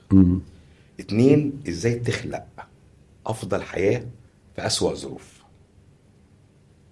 كل الاشياء التافهه في السجن لها قيمه مهما كانت تافهه. عود الكبريت المطفي طبعا الاحتياج له قيمه. ماشي. البطرمانات دي بيبقى فيها غطا بلاستيك كده، هذا الغطا له قيمه. حته سلك قد كده لها قيمه، مسمار قد كده له قيمه. يعني انت عرفت قيمه الاشياء داخل السجن، او انك انت ازاي، وانك تتعلم الرضا. اي حد دخل السجن مفيش اكل ما بيحبوش. اي حد اتحبس اصل المفروض عليه اكل معين. اي حد اتحبس لما تيجي تقول له ايه انت في اكل ما تحبوش، يقول لك انا باكل اي حاجه. اي حاجه كلها، مش حاجه اسمها انا بحب ده وما بحبش ده، انا باكل اي اكل. لما يجي عليك وقت تبقى بتمسك الفوله بتفتحها كده. الله يرحمه سيد فتحي المحامي، كنا بنحبس انا وهو مع بعض على طول. تمسك الفوله تشيل منها القشره وتفتح الفوله كده، تشيل السوسه ترميها على جنب وتاكل. ماشي. وتحط الفوله وتجمع الفول المتقشر المنزوع السوس دوت، وتقعد بعلبه مربى مقفوله تقعد تهرس فيه وتحطه على السخان. عارف السخان ده اللي هو فيه السلك السخان ده، وانت حافر في البلاطه وعامل سلك السخان ده موصله على مسمارين فيهم كهرباء وتقعد تهرس فيه وتحط عليه شويه زيت على قطايه على بصلايه وتاكل احسن فول في الدنيا. وما تقرفش. انت بتتكلم عنه بمتعه غريبه. ده جزء من حياتك ومن شخصيتك ومن تركيبتك، يعني اللي ساهم في وجودك وفي حياتك، وانك انت يبقى ليك وجهه نظر، وانك تتحمل حاجات كتير، وان الاشياء اللي ممكن تبقى عند الناس خطيره ومهمه انت تراها تافهه. هو السجن اللي علمك ده. تيجي السجن حاجه وحشه مش حاجه حلوه. تيجي نسيب السياسه، اصل انت متنوع، يعني سياسه ونقابه ومتنوع. يعني بمناسبه متنوع بمناسبه متنوع كنا في ساعه حرب الخليج اتقبض على ناس كتير جدا في حاجه اسمها ضربه وقائيه قبل ما لما العراق دخل الكويت. فكانوا مقسميننا شيوعيين وناصريين وحزب عمل. وكان في مجموعه تانية كان من ضمنهم الدكتور اسمه عماد عتريس، ده موجود ربنا يديله الصحه يا رب، حد فقري جدا يعني. فهو ما كانوش عارفين ده ايه. هو شيوعي بس هو مش عارفين ده ايه. الامن محتار فيه، هو عايش على طول بره وراجل في البحر وبتاع. فراح ايه راح عاملين هو وكام واحد كده، راح عاملين لهم زنزانه اسمها متنوع. اللي هو ايه مين متنوع دول. فلما يجي مثلا، وهو كان صديقنا احنا، كان قريب ان هو تبعنا برضه، فكان يجي مثلا يجي يقعد معانا على طول. فيجي ايه هو طبعا بيتنقل معانا الزنزانه. فلما جه قعد معانا في الزنزانه، فلما يحصل حاجه تضايق يقول ايه لا انا متنوع. انا مش تبعكم. بما انك انت متنوع، ننقل بقى للملف النقابي شويه. يعني معروف انك انت تنتمي مش لمدرسه، يعني لفصيل سامح عاشور، وانك انت يعني مؤمن تماما بان سامح عاشور هو الاصلح لقياده نقابه المحامين. علاقتك ايه بسامح عاشور؟ معروف ده فين؟ يقال ان طارق العوضي ينتمي لمدرسه سامح عاشور. ده يعني في بص، في فرق بين انا راجل يساري، انا تربيه تجمع، تربيه الحزب الشيوعي المصري وحزب الشعب وتنظيمات سريه، تمام، والاستاذ سامي عاشور ناصري. مم. بالتالي احنا مدرستين سياسيا مختلفين. بس يعتبروا في لكن قريبين انا من بعض. لما دخلت نقابه المحامين كان سامي عاشور عضو مجلس نقابه، مم. كان شباب، كان عضو شباب، وكان له مواقف كويسه مع الحركه الطلابيه ومع فكره قضايا الراي والحريات والدفاع عن حقوق العمال. فبالتالي ارتبطنا بالتاكيد ببعض. آه، لما سامي عاشور بقى نقيب، احنا حصل اختلافات كتير جدا. انا كنت يعني من الناس اللي بتقودوا المعركه، يسال الاستاذ مختار نوح مثلا في ده لاسقاط سامي عاشور، وفي معركه نجح فيها حمدي خليفه. يعني ماشي. يعني انت يعني كنت في اثناء انتخابات حد سنه 2009 كنت لا، كنت في معركه اسقاط سامح عاشور. في المواقف اللي ليها علاقه بالشان العام لا احب ولا اكره، اتفق واختلف. مم. سامي عاشور على المستوى الشخصي والانساني انا راجل بحبه وبحترمه وبعزه، هو صديق عزيز ومقرب ليا جدا. لكن على المستوى النقابي اختلفنا اكثر مما اتفقنا. ايه يعني ابرز نقاط اختلافك مع سامح عاشور؟ انا شايف ان ما آلت اليه نقابه المحامين الان هو، يعني سامي عاشور كان اهم سبب فيه بادارته لنقابه المحامين بشكل منفرد، وتحويل العمل النقابي من عمل مؤسسي الى الفرد الواحد. ده ساهم في ده باختيار نماذج لا تصلح انها تبقى في جدول نقابه المحامين، مش على قمه الهرم النقابي، ان يبقى موجودين فقط لان هم متوافر فيهم شرطي السمع والطاعه. هقول لك في انتخابات 2009 انا كنت مرشح وانسحبت على فكره، يعني انسحبت قبل ما الانتخابات تعمل، ورحت قدمت طلب كانت محكمه الجنوب باب الخلق. فكان دكتور رفعت السعيد الله يرحمه رئيس حزب التجمع كلمه قال له ان احنا عايزين طارق هو مرشحنا واحنا عايزين نبقى معاك في اللجنه. فقال له طارق ما بيسمعش الكلام. فالدكتور رفعت قال له انا ما بقولوش شغاله معاك في المكتب. ده راجل عضو طبيعي انه ما يسمعش الكلام، هو مش جاي يشتغل عند حد، يعني ده راجل عضو مجلس. ده مفهوم الاداره، مفهوم الاداره انه بيسمع الكلام. بالظبط. هو في مواقف كتير يعني اقر بده على فكره، وقال انه اخطا فعلا في اختيار الناس اللي حواليه، بس هو ده اللي كان متاح ودول اللي لقاهم بتاع. وانا قلت له انت عارف سر عظمه احمد الخواجه ايه؟ ليه احمد الخواجه ده ناقد تاريخي وقوي؟ ليه؟ لان مجلس نقابه المحامين في عهد احمد الخواجه اصغر واحد فيهم بقى نقيب محامين. هو كان سامح عاشور، اللي هو سامح عاشور، اصغر واحد فيهم. وكل واحد فيهم كان نقابه بذاته. كل واحد محمد ناصر كان يصلح يبقى نقيب تاريخي برضه نقابه المحامين. انت لما يبقى معاك مجلس قوي انت هتبقى قوي. لكن انت اللي يبقى معاك مجلس ضعيف ومن التابعين واللي مستني انت هتقول ايه عشان يأمن وراك، هياخدوك وينزلوا في مكتبك. لو انت الجهاز اللي معاك في المكتب فريق العمل ده ضعيف، انت هتبقى ضعيف زيهم، هتنزل. لو هم اقوياء وباحثين وبيفكروا وبيدوروا ويقول لك لا يا ريس ده في كذا المفروض نعمل كذا، هيخلوك انت كمان تفكر وتشغل دماغك ويبقى مكتبك ده افضل. تقول لي سامح عاشور سبب لما آلت اليه النقابه الان؟ هي النقابه الان احد اهم الاسباب. هي ده يخليني ادعى اسالك، هي مالها الان؟ يعني انت شايفها الان، يعني هي مالها الان؟ ايه اللي يعني ايه العيب اللي ده سؤال سؤال لولبي. لا هي الان لا يوجد نقابه محامين اساسا. انا يعني لحقت العصر الذهبي او بدايات العصر الذهبي لنقابه المحامين. لا لحقنا نهايات العصر الذهبي. نهايات العصر الذهبي. اسف انا صح، لان احنا تقريبا جيل واحد. نهايات العصر الذهبي كان الاستاذ احمد الخواجه رحمه الله عليه. انا هقول لك على موقف كده كان في مجلس الاستاذ احمد الخواجه اللي هو كان مجلس 92. في سنه 94 كان حصل حاجه في البحيره كده، مظاهره، كان الاخوان مسيطرين على معظم الاخوان، كانوا هم اغلبيه نقابه المحامين ساعتها. فكان حصلت مظاهره في نقابه المهندسين في البحيره. نقابه المهندسين كانت في عماره فوقيها نقابه المحامين، الدور اللي فوقيها.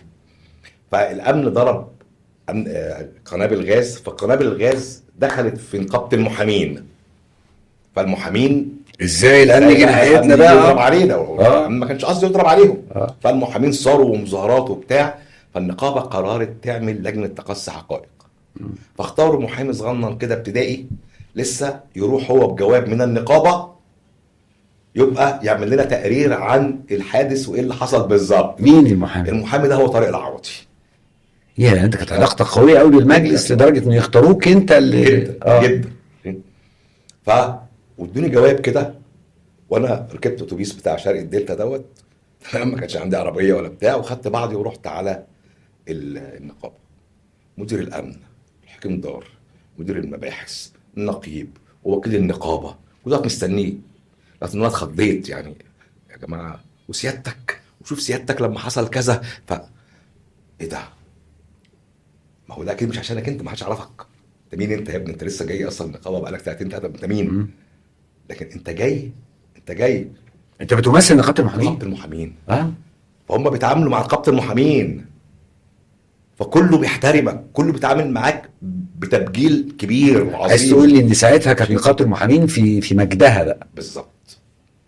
كان في كنت يعني تفخر بانك محامي وظهرك مسنود. مين الرموز النقابيه غير احمد الخواجه؟ عشان انا عارف اسالك هتقول لي احمد الخواجه.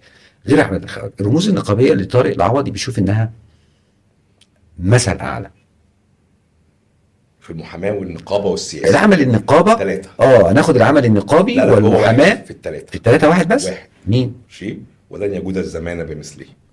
مين؟ شوقتين نبيل الهلالي رحمه الله عليه. نقابيا وفي المحاماه وفي العمل السياسي.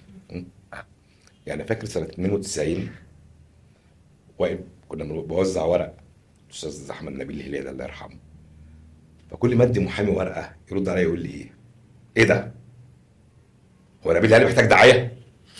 يا سلام يا سلام، زعلانين انك انت بتدي له بتاعنا عنه يعني. هو نبيل الهلالي محتاج دعايه؟ كانوا مسمينه القديس. طيب هو كان قديس بجد. خلينا نقول بعد احمد الخواجه النقابه جالها اكثر من نقيب، الاستاذ سامح عاشور، الاستاذ حمدي خليفه، الاستاذ رجاء عطيه، الاستاذ عبد الحليم علام. حاليا الموجود اربع نقباء. والحراسه ما كانتش نقابه يعني بنتكلم عن النقباء. انت عارف مرابطه الحراسه دي شوف قوه النقيب الخواجه. بس انت ذكي على فكره. شوف قوه انت خدتني بعيد عن السؤال وانا موافق. لا شوف قوه النقيب الخواجه. النقيب الخواجه كان هو نقيب المحامين اثناء الحراسه، ورفعت عليه دعوى الحراسه ضد نقيب المحامين بصفتي، وفرضت الحراسه ومن الحارس. رفعت كان اسمه احمد خواجه. احمد خواجه كان الحارس، هو الحارس المدعى عليه عين حارسا اللي انا بتهمه اساسا. فشوف قوه، لان الدوله حتى رأت ان اياميها نقابه المحامين، اسمح لي، عندما كانت، انا دايما الجمله على فكره، عندما كان مجلس نقابه المحامين يجتمع مجلس الوزراء ينتظر القرارات اللي هتطلع. اللي هيطلع، اللي هنعمل ايه، هنرتب ازاي. كان في حد اسمه عم كمال اسحاق، عارفه، الله يرحمه، رحمه الله عليه، راجل كبير قوي كده عجوز. انا خدت النقابه هو عجوز. فكان هو ماسك امين سر المجلس اللي بيقعد يكتب الحاجات دي، وكانت محاضره الاجتماعات دي بتتكتب في دفتر نفسي احصل عليها موجوده بالظبط قد كده. وعم كمال ده كان بيحبني جدا. انا بقى راجل باكل شويه مظاهرات وبتاع وامن ويضربوا ويعملوا واجري واهرب، فكان بياخدني يخليني اقرا، يقول لي تعالى اوريك بقى نقابه المحامين. ما كانش عاجباني نقابه المحامين ساعتها. كان له كان في وجود الخواجه كانش عاجباني، ما كانش مبسوط. لا هم لو شاف دلوقتي يعني شوف بقى المجلس كان باشا وكان بيه. طبعا في مجلس بتتكلم عن مين يا باشا؟ كان باشا وكان بيه. صبري مبدل، احمد ناصر. لا قبل دول بتتكلم عن اللي قبل كده. بحضر اجتماع حوالين انه ورد خطاب من نادي قضاة الاسكندريه يتقدمون فيه بالاعتذار الى نقابه المحامين بشان قيام احد الساده القضاة بالتشويح بيده لاحد الساده المحامين. والنبي ما تحصرنا النبي ما تحصرنا كده، يعني هو عمل كده، والنبي ما تحصرنا، ده الناس تعبانه. مجلس النقابه قرر انه يقبل الاستقاله مع التنبيه على القاضي بعدم تكرار ذلك الفعل. بقول لك ما تحصرناش انا جميل. طيب انت هربت من السؤال. لا ما هربش من السؤال، وانا هرجع للسؤال. ارجع. نقابه المحامين بعد الاستاذ احمد الخواجه رحمه الله عليه جه عليها 4 نقاب. انا عايزك كل نقيب هقول لك اسمه، هتقول لي حاجه خاصه بيه، صفه، اي حاجه في كلمه واحده. سامع عاشور. سامع عاشور نقيب توافرت له كل مقومات الزعامة والاستمرارية وأن يصبح نقيبا تاريخيا، لكنه أضاعها بأنويته الشديدة. الاستاذ حمدي خليفه. حمدي خليفة هو جه في ظرف استثنائي، زي ما قلت، في معركة كانت معركة آه، آه، إسقاط. ما كانش مدرك الفرق بين النقابة الفرعية اللي هي نقابة خدمية بطبيعتها، وبين نقابة نقابة المحامين. المحامين في وقت مصر فيه كانت بتشهد مد سياسي عالي جدا على كل 2009 قبل الثوره المستويات، بايام. وحالة سخط على النظام وكل المرتبطين بالنظام. واللي زاد الطين بلة وجوده في مجلس الشورى في انتخابات كلنا عارفين انها كانت مزورة، يعني ممثلا للحزب الوطني. بالظبط، ممثلا للحزب الوطني، ثم علاقته باحمد عز في ذلك التوقيت، وسعيه لتغيير قانون المحاماة. كل ده يعني فما كانش هو مدرك فكرة انه يعني ايه بيدير نقابة عامة في ظرف في مد سياسي، في وجود قيادات نقابية وسياسية مالية نقابة المحامين، ولذلك لم يقدر له الاستمرارية وكان لازم ان هو يمشي. الاستاذ رجاء عطيه. استاذ رجاء عطية يعني ليس مثلي من يتحدث عن رجاء عطية بصراحة، كقيمة وقامة ومحامي وفقيه وعالم ورجل دين وأديب وكل ده. لكن شتان بين هذا وبين من يدير نقابة.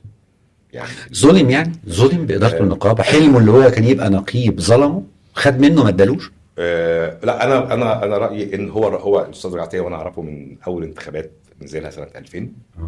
كنت موجود على فكره في القائمه بتاعته، والانتخابات دي اتلغت بعد كده بحكم محكمه، في محكمه طلعنا على عشان المقرات. كان ساعتها كانت تعمل مراكز شباب ومدارس لو تفتكر، أيوة. فين دي، واتعمل طعن واتلغت الانتخابات دي. هو كان حلمه الشخصي انه يكون نقيب، ان ينهي حياته نقيبا.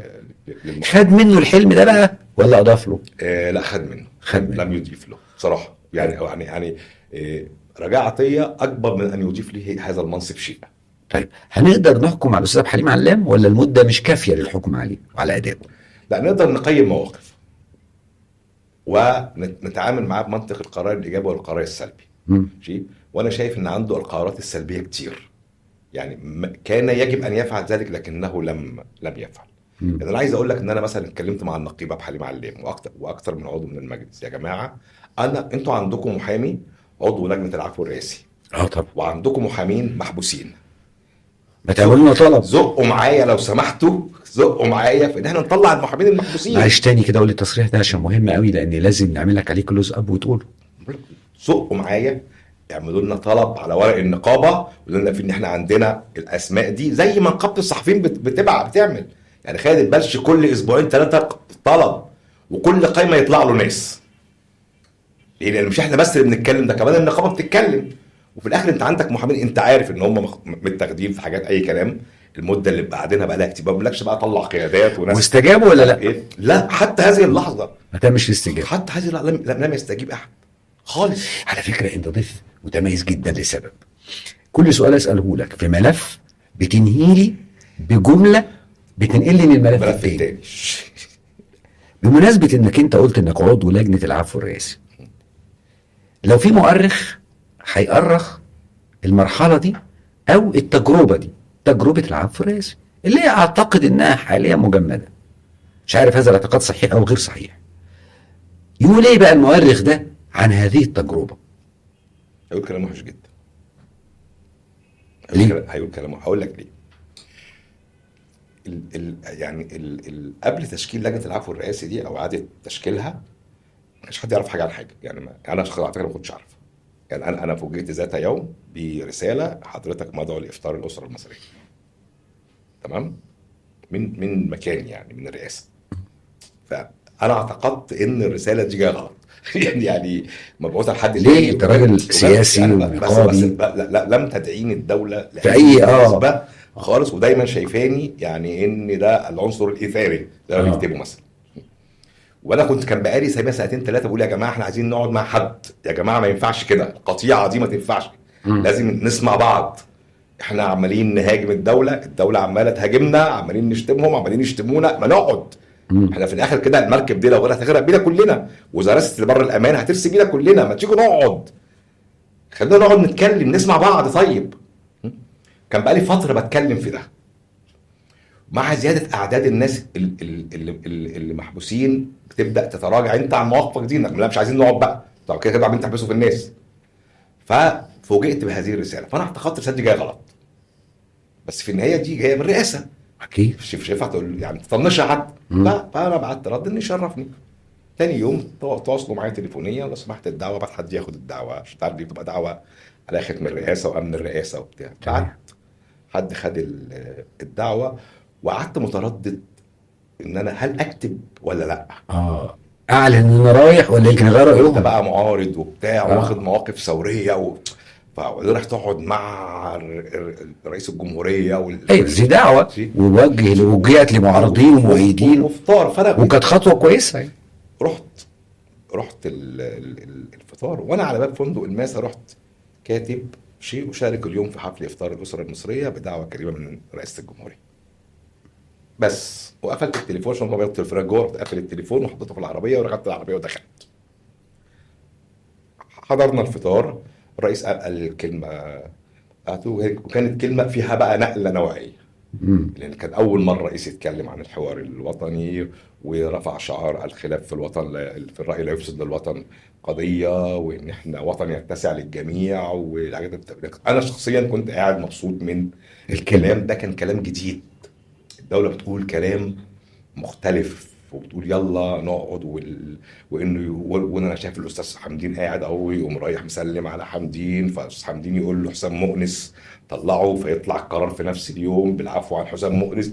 فالدوله بتقدم السبت والحد والاثنين يلا يا جماعه هو تعالوا. اي خلصنا الفطار، اتعمل اجتماع يعني على مستوى عالي جدا جدا شيء لمناقشه الخطوط العامه للمرحله اللي جايه.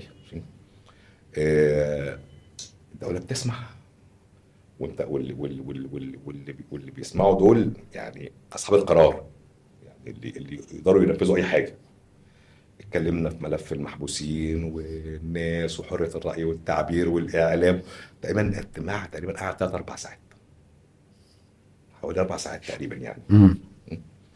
فلدرجه حتى ان انا كنت يعني قمت دخلت يعني حمية المناقشات وبتاع، وكان جو ودود جدا، ويقول لك والناس بتسمع بجد ومتقبله انك تهاجمها كمان.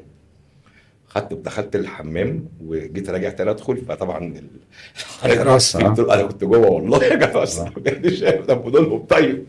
وقت حد كان دايما قال له لا استاذ دخله.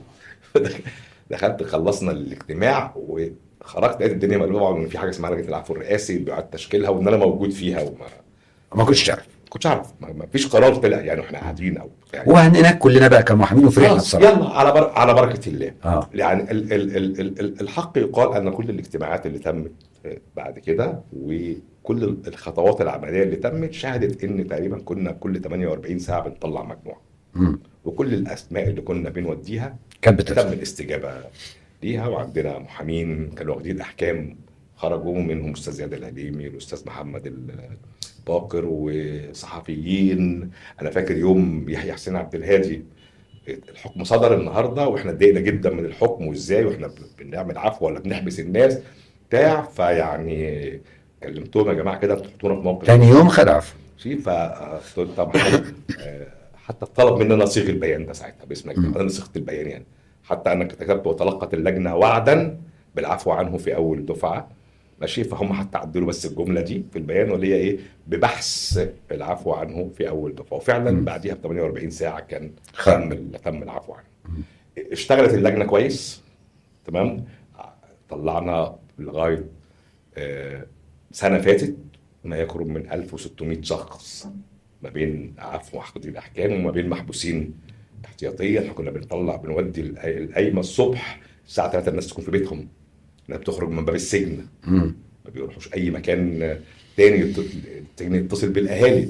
وكان في شغل كويس جدا، وانا يعني كنت اللي حصل طول الوقت ايه اللي حصل دي. انا هذا السؤال لا يوجه لي.